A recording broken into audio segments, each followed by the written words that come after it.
Hi everyone, and welcome to this special November Women in Worth member event celebrating the launch of Kara's new book, Undaunted, Overcoming Doubts and Doubters. Karen is the founder and CEO of Hint Inc. and it's great to see you, Kara. Welcome. You too. How are you guys? Yeah, good, thank you. Good. What a tense and epic week it's been. Crazy, right? I know. We'll get into never a dull moment. That's what 2020 will be, right? It's it's as I was telling my I have 3 kids in college, and I was saying to them, I've had so many people write to me about the book and how the time that I had, I was in kind of the internet in the early days, right? And when you're in it, you don't really realize like a lot of the things that happened and progress. And so I was saying to my kids just last night that 2020, I mean, will be the time when meetings are done on Zoom, right? Like all of these things that are happening now, you're just, sometimes you're frustrated by it, sometimes you're dealing with it, but it really is creating this change. I'm just so excited to kind of see what gets developed out of it, because I think change ends up happening, when it's hard, right? I agree. It 100% does. And also someone was saying to me the other day, actually, the shift that we've experienced this year in terms of digital transformation is more significant than the launch of the internet in terms of the way everyone is adjusting to it, which I thought was fascinating. Before we get into more of this, I just wanted to welcome everyone here. It's so great to see so many familiar and new faces on here. For those that don't know me, I'm Juliet Scott-Croxford, CEO at Worth Media. I hope you're all doing well. Following what has been a challenging year for so many people and continues to be for so many people. As founding Women in Worth members, we want you to help shape our community through dialogue such as this. And I want to start by saying a huge thank you for you to being part of this community right at the start of it. If there's anything this past year has taught us, and based on what Kara was just sharing, community is essential in lifting all of us up and helping to support each other, both professionally and personally, particularly when our lives have become so much more entwined as we've integrated like work and life into our homes. And we've also had to make difficult decisions to adjust to this new environment that we're now all living in. So a huge thank you. The Women in Worth membership will continue to evolve over the next few months. We will be launching our new member channel on LinkedIn over the next week. And Molly is going to be sharing a link to that. So please do join that group. And we'll be sharing early information on events and content through that group, and it also gives you the opportunity to connect with other Women in Worth members outside of these specific events that we're doing. Also, a date to mark in your calendars, March 2nd and 3rd, 2021 will be the date for our next Women in Worth Summit. So please mark that in your calendars, and we're obviously working on the programming right now. So if you're interested in partnering in any way, please do get in contact, member@worth.com. And as many of you know, our intention at Worth is to create conversations that help inspire and inform our community, many of whom are investors, entrepreneurs, and business leaders who want to leave a positive impact on the world and help to create a more inclusive and equal economy and society for the benefit of everyone. And we call that Worth Beyond Wealth. So we hope you enjoy this session. Kara's got an incredible story to tell. And her book is part autobiography, part business memoir. It has lots of insights on self-development, and it offers lots of inspiring stories that impart, I think, lessons that any of us can apply to our own path, whether we're founders or whether we're still in the corporate world, or whether we're at home, or whether we're investing in other businesses. So I think there's some great advice in there, which we'll get into. We'd love to hear from you as well. So please do share any comments or questions you have for Kara in the chat. You can set it to all panelists and attendees, and I will make sure we weave that into the conversation, or you can ask the questions directly.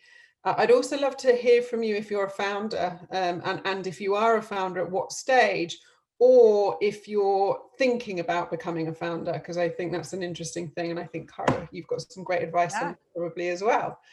So let's get started, Karen. First off, it has been a crazy year. How are you doing? And how would you kind of describe the year as we're sort of approaching the end of it?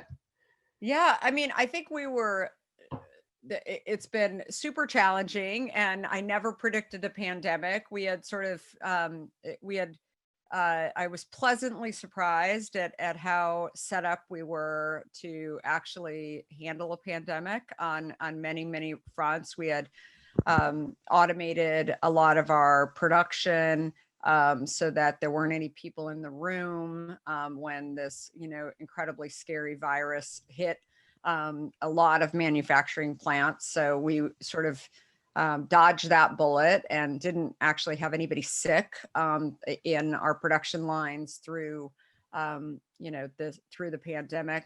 Then also, I think a lot of because we have a lot of street salespeople throughout the US, people were kind of used to working remotely, maybe more so than if you were used to coming into an office every single day. So we used to do a lot more on the phone versus like on Zoom, but everybody quickly, got up to speed on Zoom and were able to, really manage that way. But we did have challenges with one of our revenue streams was we supply product to a lot of offices, and that was about 20% of our overall business. And so that went away. We made a big prediction that in March, we made a prediction that revenue would go away through the end of the year. Nobody actually thought we were correct, but it looks like it's probably right. And we really focused on what we could control, which was our direct to consumer business, that we, knew we had product in the warehouse, we were going to be able to keep up with supply. And so we really early on threw the gas on to that, of the arm, that of the third arm. We really said, let's go and throw the gas on that, and really, do what we can to kind of control that distribution the best we can. And so that business has almost tripled since March. Our overall business has slightly more than doubled.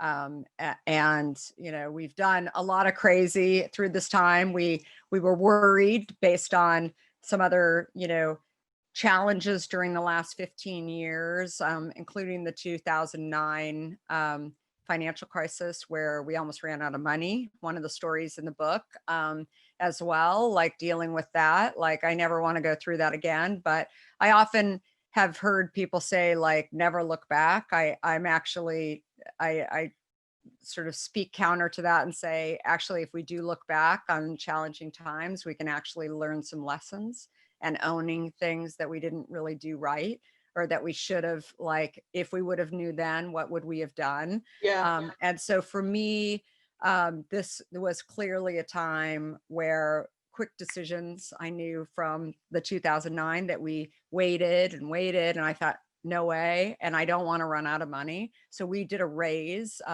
in the middle of a pandemic when we weren't supposed to do that. Who was going to be able to raise money on Zoom? And I said, well, we've got to try.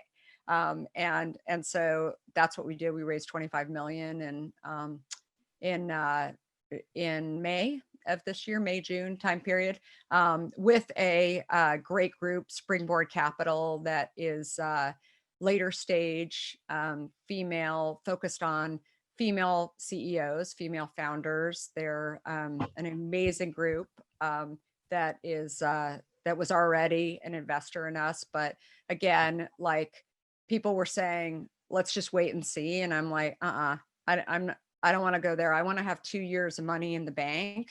And really made some pretty bold predictions, which again was not supposed to be what we were supposed to be able to do. And had you not, had we not been in the pandemic, because tripling your D2C revenue is incredible at this time. And it feels like you've even more kind of moved into a sort of D2C brand, which I think is really interesting for a beverage Yeah. company as well. But would you have raised that money had the pandemic not happened, or did it accelerate your thinking in that? It accelerated the thinking just because we, we were already expecting a pretty big year for 2020. We had brought on Walmart and Sam's Club and some other huge distribution. Yeah. But again, like we had not been expecting this growth. And then in the midst of us sort of thinking, okay, maybe we'll go raise money, we also got a phone call from Costco, and they were having some at the national level, which is very unusual for a smallish brand that is not, a multi-billion-dollar brand like a big soda company.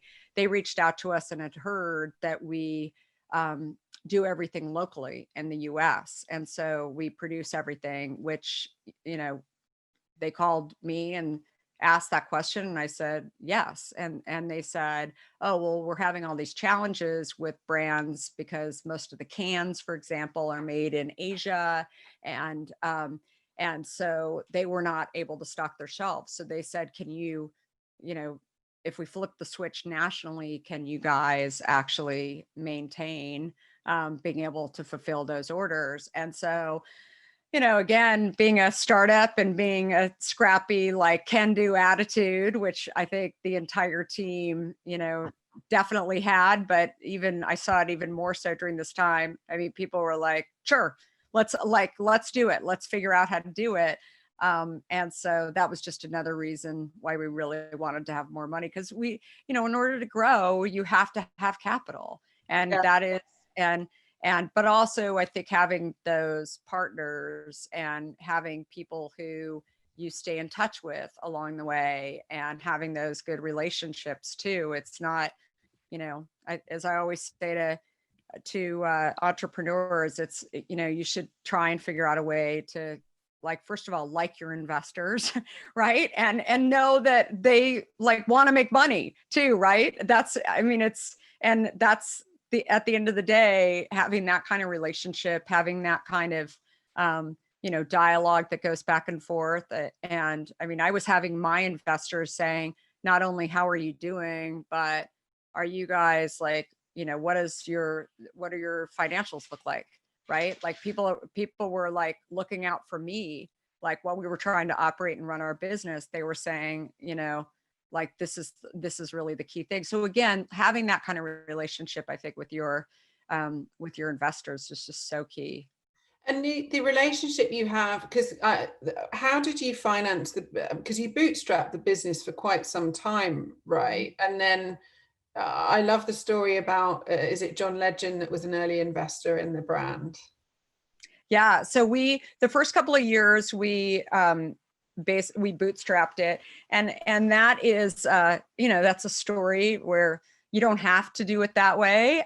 But for me, I just had no experience in this industry. I had friends and family that were saying, oh, we believe in you. We want to invest in you. And I'm like, just like, hold on to your check. I still want to have dinner with you. And I just don't want you saying, how's that business going? And, and so I viewed this as a time, the first 2 years of me getting my MBA in beverages. I had no idea what I was doing. Right. And so what it ends up was really amazing was that after 2 years, we actually had sales, right? We were in San Francisco and we were in New York City and we were doing pretty well. And so that was the point when we really felt like we need capital to hire people to, we were very clear what we would use the money for. And that's when we decided to kind of like open it up slightly to be able to have some of these investors.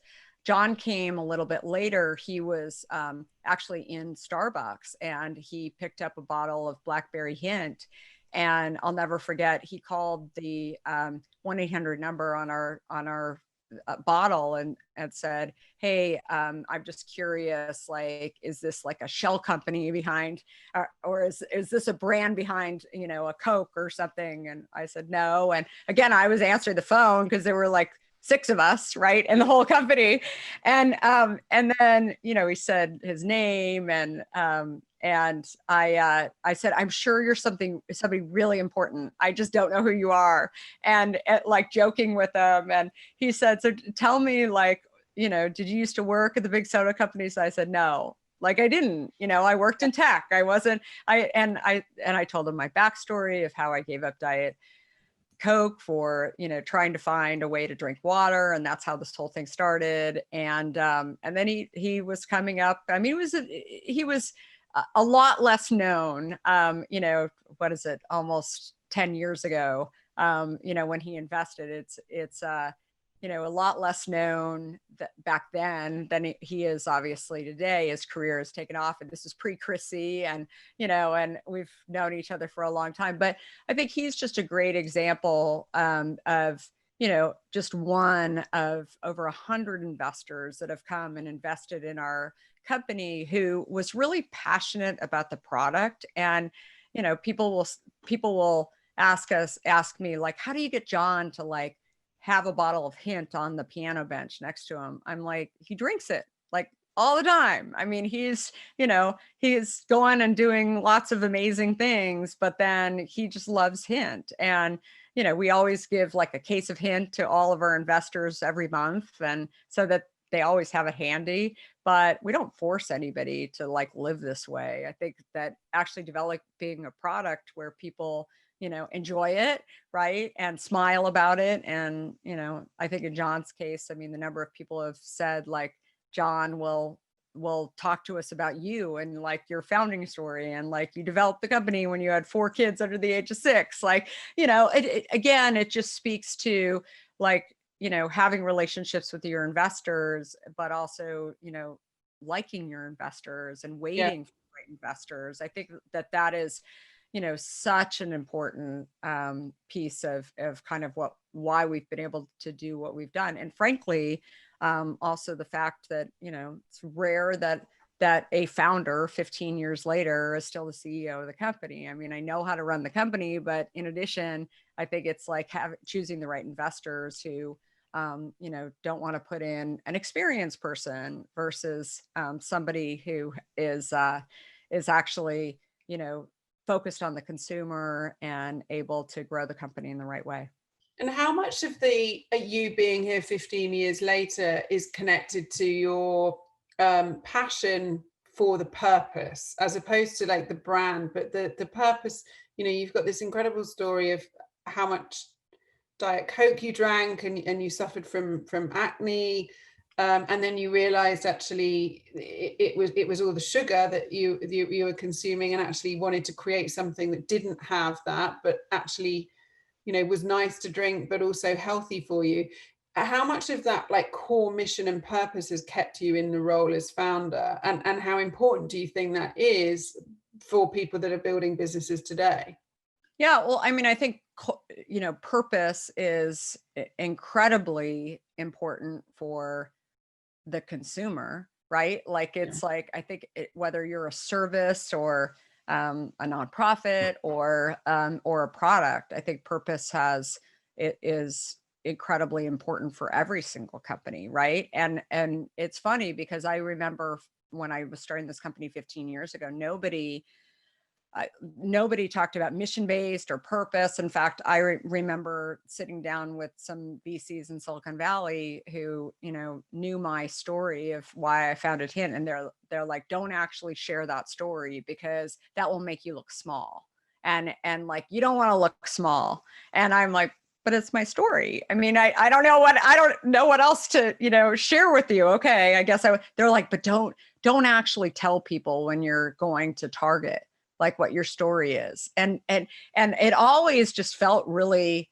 weird and unauthentic. And anyway, I think it's so interesting how finally the world is coming around to what I believed was like such a critical piece of what the consumers would pick up on. And I also think that so often, when I thought about advertising, I had done a brief stint in advertising at CNN, and I knew enough about, advertising to sort of get me in trouble, as I always said. And I never wanted to do like too much advertising because we didn't have any money, right? And I thought if I just do like one thing, like that's not enough. Like reach and frequency, like would kind of, sort of come into play. And so that's what I thought, if I could actually just tell my story, that then maybe I could activate a lot of other people to go and tell my story. And again, this was 15 years ago when social media wasn't what it is today. We did that through sampling and really getting our product out there, because we felt like if people actually tasted the product and then they were with, they were doing a breast cancer fun run with some of their friends or people that really focused on, their purpose and their mission, and that would activate the brand, and those people would activate, kind of what we were ultimately doing and the love for it. So it was a fairly, inexpensive way also to kind of get the word out there. But I think that, look, more and more, I don't think you can just like have a passion and have a mission and not really like have a company that kind of makes business financial sense. I think, especially during a time when a pandemic hits, like if you're not, able to kind of get profitable pretty quickly, then, or have access to capital, even if you're, nowhere close to profitable, then I think you really feel how challenging it can be. So I think you have to be able to kind of have a yin and yang a little bit between the two of them, but that doesn't mean that you go and do stupid stuff, and risk your passion and your purpose. Yeah. I want to talk about leadership before we go on to your book, and also thank you, Elliot Wilson. Welcome. Elliot said that he launched a comms consultancy, a strategy and comms consultancy in June, right in the middle of the pandemic.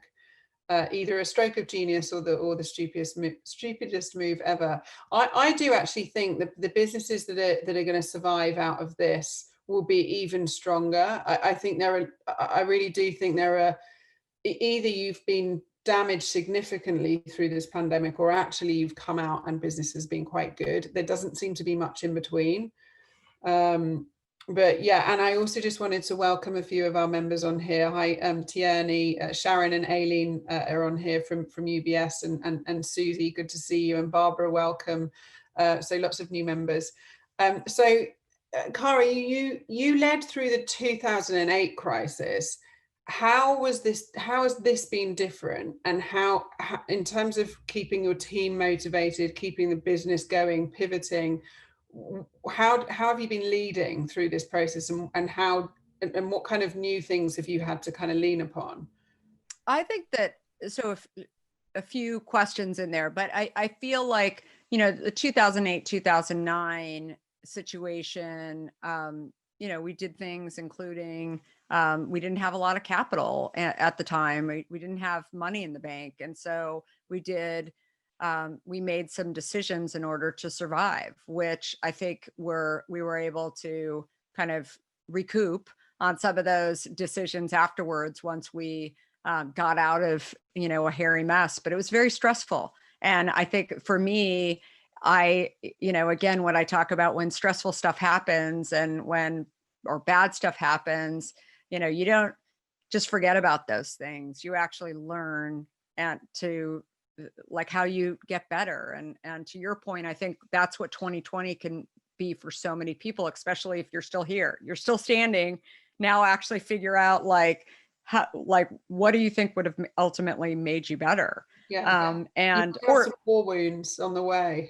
Right. And the more war wounds, that you have, and I've got plenty, Yeah. right? Like it actually makes you stronger. And if you can laugh at yourself for some of the mistakes, like, why didn't I do that? Right. You just get stronger and better at sort of coping and dealing. And so, I mean, it's amazing how many people have said to me, like how calm I've been through this time. And, not only are we going through crazy growth, but also I've been through those challenging times, including not having enough money in the bank at the time. And so I wasn't going to go there anymore. And I called it, pretty early. I'm more likely today to be a little pessimistic, right? And a little, I'm a very positive person, but I'm also like, I don't want to go there anymore. And so I learned from my journeys, and I learned from the hard times, and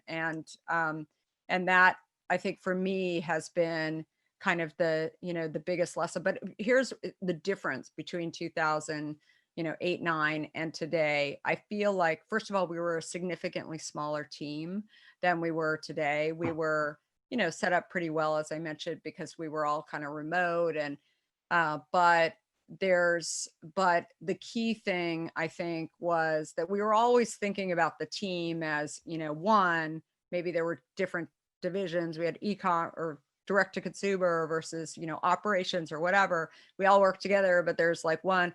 I feel like this has been a year where you actually had to do all of that, but you also had to look at people individually. And there were things that were going on that were really different and really unique, and people really wanted to show up and try and do great. But there was everything from living with aging parents, and to homeschooling their kids, which is still going on, to depression, and they had never been alone, right, for this long, and really relied on going into the office. So I think being a leader and really recognizing that you can't think of your as your role as just your direct reports, right? Like you have to really look at on a case by case basis, and can we actually solve for that? So in the case of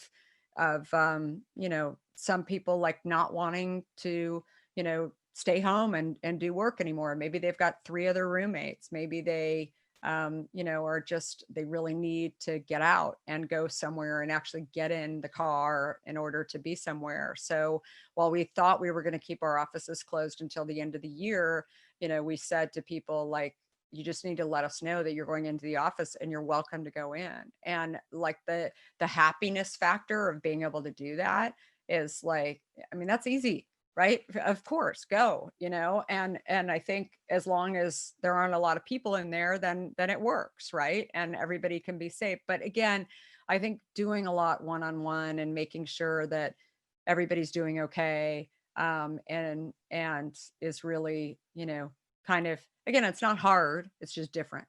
Yeah. And I think it's recognizing, I think for me too, as a parent, I mean, I didn't have to homeschool my kids, right? I think that this is an incredibly challenging time for people that I have not experienced. I can only imagine. I do close my eyes and imagine. And I think, everything from having, learning that one day your kid's school's open and then it's not, and you've got all these meetings set up, and it's just, and that's the reality right now. Yeah, and I don't know, like if you're both parents working and you have kids of a certain age that need to be homeschooled, I'm not quite sure how you can't do both effectively. So there's going to have to be some flex from, I think, the employer, just to kind of manage that, because it's Totally. really Yeah. tough.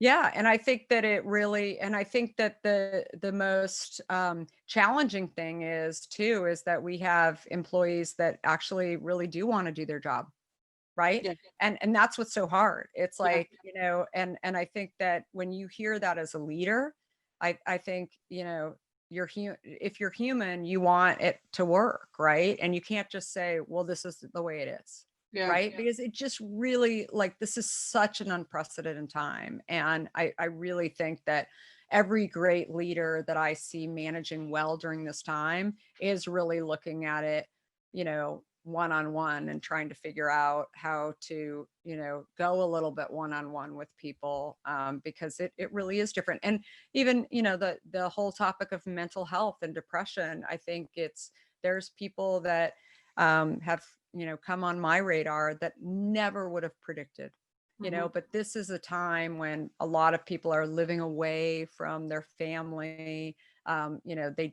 They can't just get up and move to Montana. It's just there's other complexities that go into it. So I think sometimes just being being an ear, right, Yeah, to sort of like listening and trying to actually say, okay, what can we do, 1 2 3? Because sometimes if you actually take yourself, throw your challenges on someone else to kind of see what they could do. I mean, it's like a tiny thing, and it really takes a lot of you get scared to do it because of course you don't want to like dump all your problems on your boss, right? Or your ultimate boss. But I think being a little bit human during this time, I think is really what most of the best leaders that I see in every company are doing. And I think it's been a great time to allow us to be vulnerable. And I think recognize we don't know all the answers. And I think kind of sharing, I feel like people have felt more open to be vulnerable and sort of say how they really feel, which is a positive, I think, because I think so often you kind of, we were going to do our client dinners or client lunches or team meetings, and it was kind of, there was a sort of surface level, whereas I think this environment that we're now in has allowed people to kind of actually show up and say, actually, this is what's going on. Yeah, totally. And also like, I just think that the concept of actually thinking about what comes from this time, I think it's really exciting. And it actually gets people, I noticed a smile in you. I mean, like it really, I think it's a very exciting thing. And I think with age, I can say there were like, times when now I look back on it, I'm like, holy smokes, like we did a lot during those, times when we thought that it was really dark and gloomy or nothing would happen. We had our doubts, many people had doubters, along the way, but we were able to go and do quite a bit. So it's an exciting time. So talking of doubts and doubters, I want to talk about your book, Undaunted, and you've spoken to the Worth audience a number of times, and I always enjoy hearing your story, and I've heard you talk about your story at various Worth events. But your new book is really on a whole new level, and reading it, it does feel like I'm on the journey with you and inspired, and I was inspired along the way. I'm intrigued by the timing of why you felt like now was the time to write and release the book. Well, it was always to be released at this time, actually. I mean, it's interesting. So the backstory on the book was people asked me, did you always want to write a book? And I'm like, no, like I had no idea that I was writing a book even up until a year and a half ago. And I had been writing for 4 years. And so I knew some authors. And in fact, you and I, when we met in the office, I think I was chatting with you about the fact that I was like trying to finish this book up and get it out. And so I'd been writing for 4 years and I guess 3 years at that time. And then finally, it was a journal, and I was out speaking about being a female entrepreneur and building a company and doing kind of what I was, good at speaking on. And that's when I felt like I would go back to these stories when people would say something particularly that I hadn't heard before, or challenges, and kind of figure out like what was the overlying theme. And I kept hearing that so many people who didn't appear to me to be sort of the candidate to like feel this way, but they would have their own doubts, or they would have all these, doubters that they would say like, that had told them certain things, or, they would peg me as being somebody who had never failed or didn't have fears, or, whatever. And I would come up with these stories that, would really be triggered by them kind of almost labeling me as somebody who is this, bold and superwoman and not able to do this. I'm like, oh no, like it really was not all that pretty, along the way. And here's a story. And so when I finally took it out to, first I got an agent, and then ended up, we shopped it last summer in not this past summer, but summer before that in New York. And Harper Leadership actually picked it up and was like, this is great. Like, it's already written. I mean, I had over 600 pages. Now the hard thing is you have to condense it down to a few hundred pages. And I think now that I know a little bit more about how I didn't do it the same way that everybody else does it, typically it starts with an outline. It doesn't start with a bunch of journaling. I mean, it's funny to me because I've never done things like the right way. Like I've always been the person that I've like done it my way, and then I figure out how it sort of like fits into the rest of the world. And so of course that's how I ultimately, decided to write the book. But again, my purpose in really getting this out there, or really speaking, or doing these interviews, is really sharing my stories, and with it I hope that I'm able to really inspire people to be able to go out and get through their own challenges, get knocked down that wall, and ultimately, go and do what they're curious about. So, because I really think that a lot of people, especially during the pandemic, think like, I wish that product or service was out there. This is something that I've always wanted to do. I'm furloughed and, or fired, and now I've got to figure out what to do. Like, why not just go and try and figure out if you can take tiny steps in order to accomplish those things? And you don't need experience. I didn't have any experience in the beverage industry. I shouldn't have been able to start a company, according to everybody, with 4 kids under the age of 6. Like there's like a lot of reasons. And again, by telling my story and sharing my story and my challenges and my failures, hopefully that will inspire people to just go out and get it done. And a theme throughout the book is this kind of constant, continuous learning and always learning. When did you finally feel like you'd learned the beverage industry, or do you still feel like actually that's a continuous thing as well?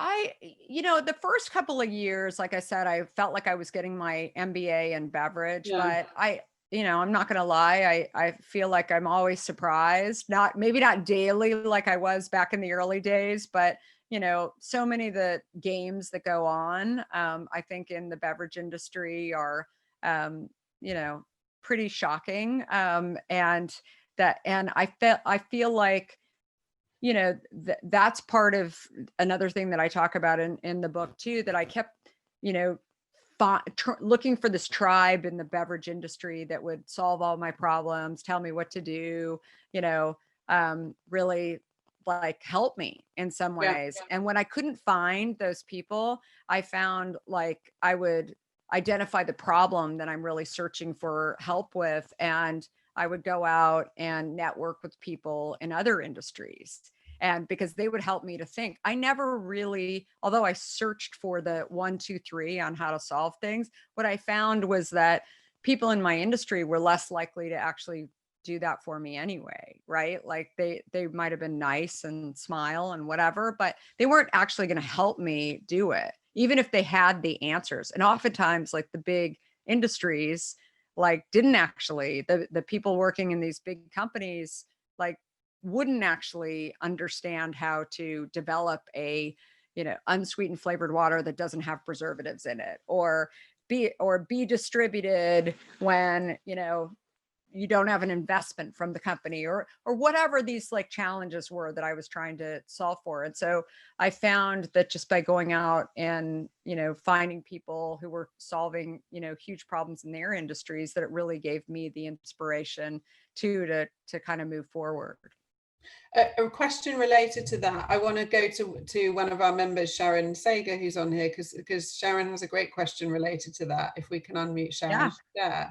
Hi, Sharon. Great. Hi. Thanks very much, Kara. I was wondering if you could tell us about the role models and the mentors that inspired you or impacted you, and what were their best qualities? Thank you.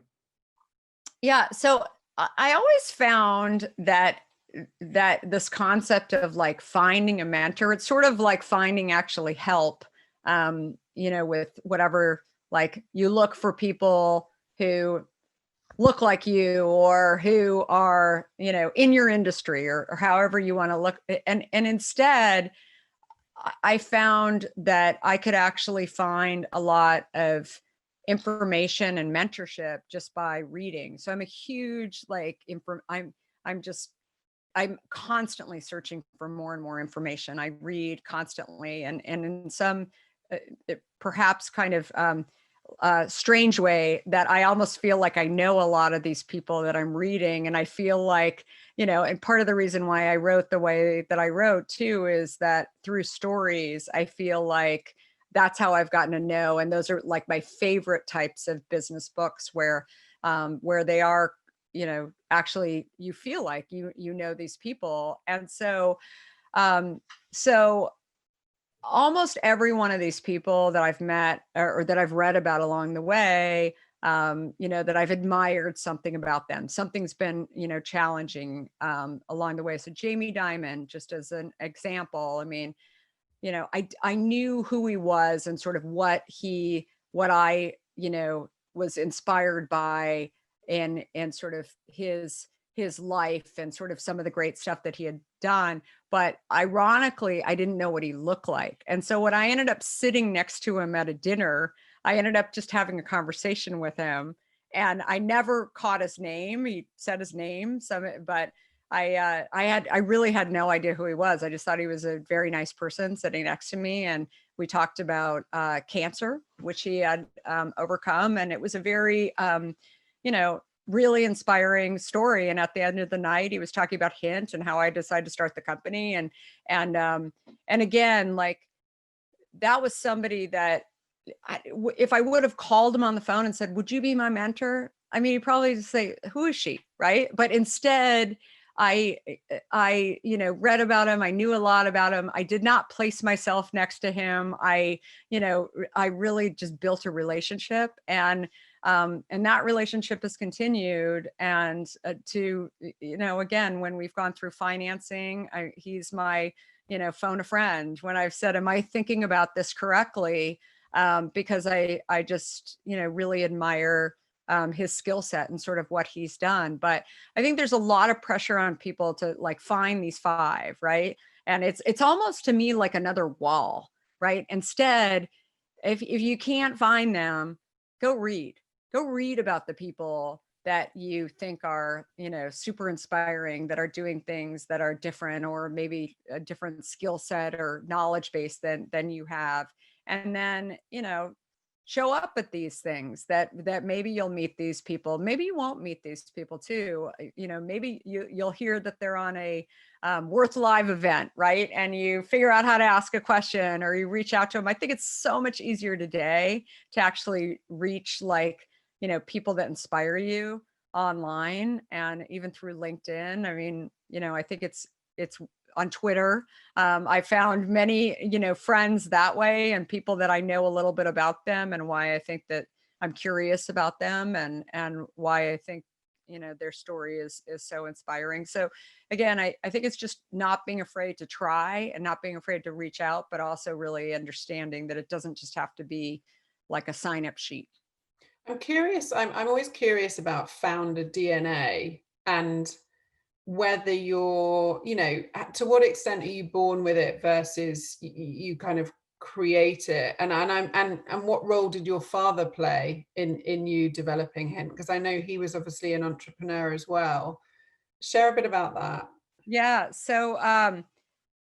So my dad had actually founded a brand inside of a large company. So I sort of viewed him as a frustrated entrepreneur for many, many years. And by the time I think he actually figured out, it was a totally different time. And, back when he was, starting work, clearly it was like you had one job, maybe two jobs in your lifetime. And that was it, right? It wasn't switch jobs, or you would sign up for, a large company and have a pension, and, and it was a solid, decision, based on that. And I felt like I always saw him tinkering, like, constantly. He had all these, like, they call them side hustles today. He would always developing all these ideas, and I'd be like, "Oh, you should go start that company." And he was like, "No, I can't do it." And I didn't know until, many, many years later that I think that, the key reason why he didn't ultimately go and do it, was because he had responsibility. We had 5 kids in our family. We were all really active in sports and had all kinds of coaches, and education was really important to him. And so he, tinkered, and he was able to ultimately tinker by developing a product inside of a large company, ConAgra, which was called Healthy Choice. And so he developed, this company. He made significantly less money than he would have if he would have spun the company out. And ultimately went through some crazy challenges, even though it's still one of the #1 products for ConAgra today. He found that during a time when MBAs during the 80s were really, really, important, that he lost his job because he didn't have an MBA. And so here he had developed this incredible product, and he basically was sticking with it because he felt like he was loyal, and it was a job for life, and he feared like what would happen if he went to something else. What he realized is that when he didn't have the right credentials, that he would be job eliminated. And so it was, and so he really regretted that, that he didn't actually go out and sort of solve for his curiosity. I'm sure, as I always share with people, that, no matter what your journey is, you take those lessons with you. I'm sure my dad's lessons and what I saw as a kid, it was, definitely impacted me to go out and kind of solve for X and not rely on large companies to ultimately do that. Yeah. And so, it was, I would say that he was very, very curious, but also was afraid to kind of tackle those fears in many ways too. So again, being the recipient of somebody who like has a different lens than himself into this, I thought, I don't want to live that way. I don't want to, just do it because I'm, incredibly loyal, or, I want to do it because I have an idea and ultimately know how I can improve lives and improve something, a lot more. But yeah, interesting story. I mean, it was still live when I, launched Hint 15 years ago. And I'll never forget saying to him, Dad, how do I get Hint into Safeway? Because he had, had distribution through ConAgra. He was later, by the way, hired back to ConAgra because there were a lot of things around supply chain that they couldn't figure out, sourcing. He had all the relationships. And so that was another thing that they ultimately ended up hiring him back to really manage, but until he retired. But it was fascinating because here I was trying to get into Safeway, and he was like, oh, I have no idea, because the large company like controlled that for years and years and years. He just had to sort of negotiate internally for those spots with Safeway, not actually go in and sort of negotiate, for not only a new product, but also a new category and things that we were up against. If you could go back in time and talk to young Cara working at TP, what would you tell her?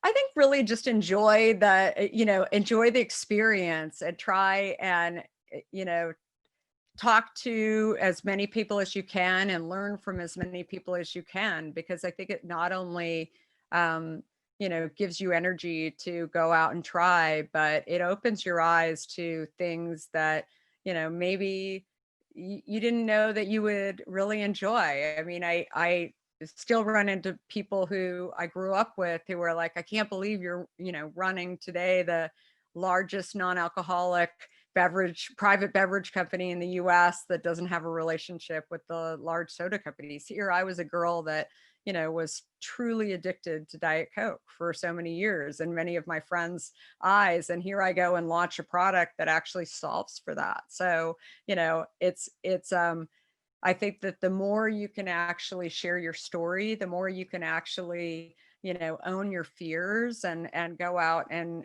tackle those things, which I still do to this day, in my, business life and in my personal life, but constantly be learning. To your point, I mean, it's a huge message in the book.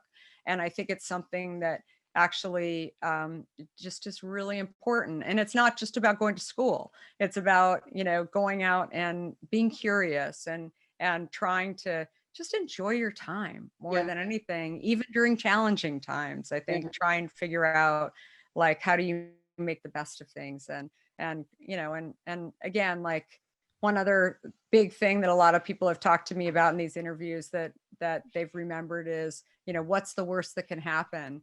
That statement, if you actually get really afraid of something and you think, what is the worst that can happen? It's typically not that bad.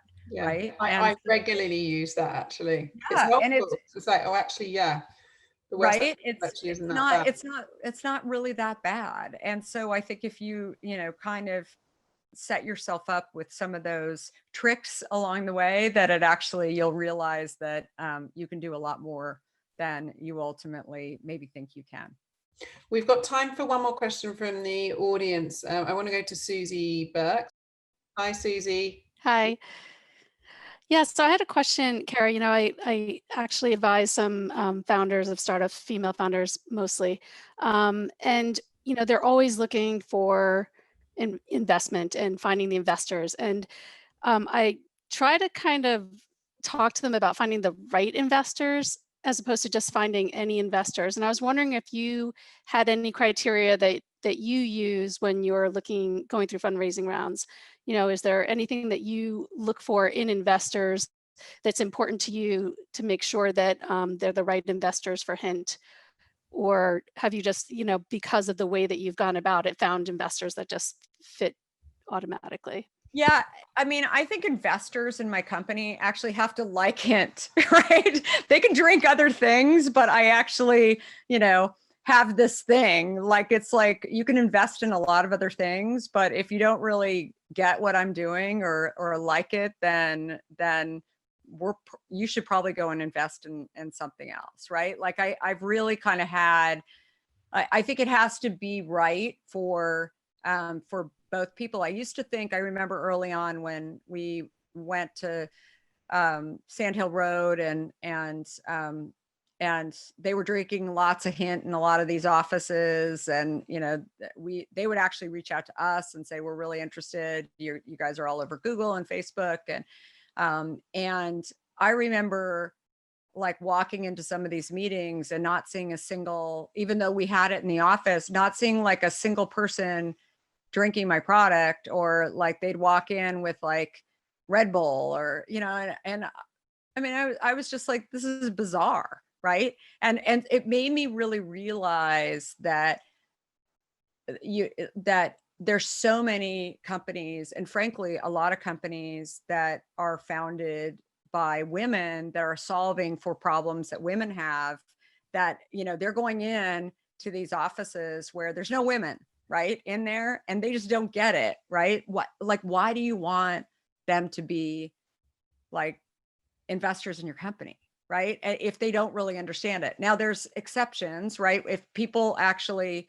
do get it, maybe, they've seen this problem and they really do want to support it. And I'm not, asking them to like come in and wear pantyhose, right? Or whatever, if you're going in and talking about a pantyhose company. But I feel like so often you just have to actually have an audience and ultimately investors that kind of get what you're doing, right? And those will actually be the best people to support you in the long run. And so and I really do believe that, so often people are in a hurry, right, to do these deals. And if you've been in a hurry and you've gotten the wrong investor, then I've always said to founders that I advise, like, just learn from this and do better next time, right? And try and figure out like, what was it that actually forced you to do it. Typically it's that you haven't planned appropriately,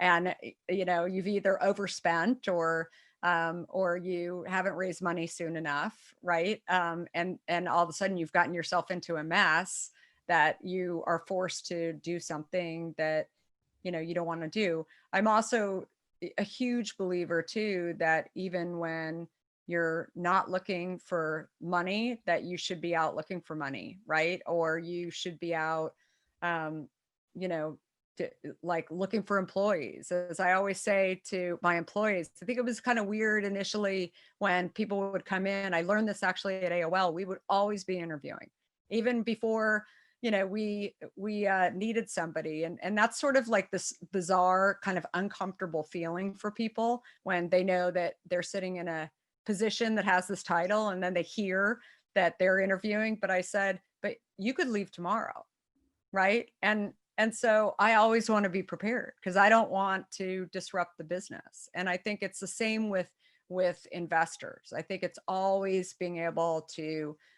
manage in a way where you're a little paranoid, right? But you've got these relationships so that your business doesn't ultimately get, challenged in some way. Great advice. Thank you, Cara. And thanks for a great question, Susie. Cara, in our last sort of minute left, how do we, on a more macro level, how do we make progress after a year like 2020 with particularly for women with so many unfortunate setbacks? How do you see next year as a sort of year of rebuilding? Yeah, I'm a huge believer that this is the time. I mean, I wish I had a crystal ball because I believe that there are so many things that are going to be coming out of 2020 then, and so many people are working from home and seeing all these like challenges and how do we actually solve for those things. So I think that the creativity can actually we will be pleasantly surprised by this time. I honestly think in the last couple of years that things had kind of slowed down in innovation. I was a little bored, right? Not only on the food and beverage side of things, but also in so many other categories. And I've talked to so many, entrepreneurs and founders, and they've sort of felt the same thing. I wasn't going to articulate that. But now when I look back and I think, no, there's a few things that have been developed, but there's a lot of stuff that hasn't been developed. So I really think 2021 is going to be, a time where we solve for those, challenging things that we finally were able to see. Yeah. Cara, thank you so much. I always love hearing your story, and you're such an Thank inspiration. you. And I just think you're an inspiration to so many people, not only in the founder world, but just in general. And congratulations on the book as well. It really is worth the read. We have shared the link to the book in the chat, so do get hold of a copy and enjoy reading it. And most importantly, thanks to everyone that joined and for your great questions. We hope you enjoyed it. We'd love to hear your comments. You can email us at community@worth.com. And obviously, if you've got any member questions, member@worth.com. Look out for the December member invite event. Look out for our March Summit event, and also look out for the link to join the member channel on LinkedIn as well. And in the meantime, stay well, be kind to yourself and others, and stay healthy, and enjoy the rest of your day. And Cara, I look forward to seeing you soon. Thank you. Thanks, everybody. Bye-bye. Thanks, everyone.